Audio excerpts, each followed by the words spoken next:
Grant Curran here, Tottenham Hotspur Legends goalkeeper. Watched the overlap with Gary Neville this morning, and Ange Postecoglou was on the show this morning, and he gave us a really good insight on his tenure at Tottenham Hotspur as Tottenham Hotspur manager. I take it back to what he said, that when we finished fifth, he wanted to push on and kick on and potentially challenge for the league, which is probably unrealistic, or maybe finish in the top four, which we have done before. But it's interesting that he got Dominic Solanke, which he was keen on, who has been a fairly good signing despite the injuries. But he was given 3 teenagers. So it does make me think, sort of even more so now that we already knew that the board were the problem at Spurs. And the fact that ENIC do not want to pay the wages, and that is a concerning thing. So it doesn't really matter, the size of the stadium, the facilities, unless you pay these wages for these top players. We're always going to be where we're at the moment. So I thought it was a really interesting insight, and I regard him even more now after watching that.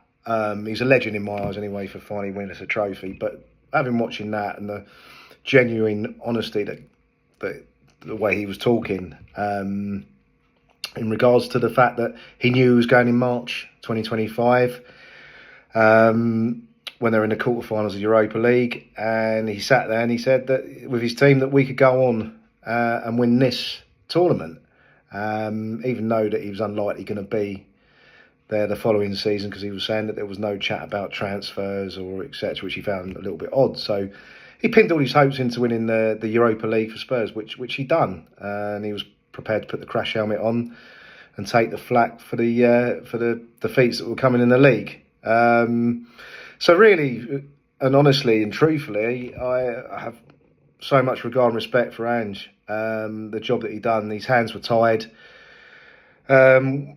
He wasn't vocal. Another interesting thing that he said, that he didn't want to sort of speak too much controversial towards the club, because that Conte, Mourinho and even Maurizio had done in the past.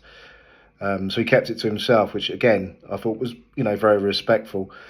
And interesting that he said that Daniel Levy had a coffee with him before the Europa League final and said that he's lost 7 finals, and said he found that quite an odd thing for Daniel Levy to say. But again, another thing that I found quite interesting was the fact that inside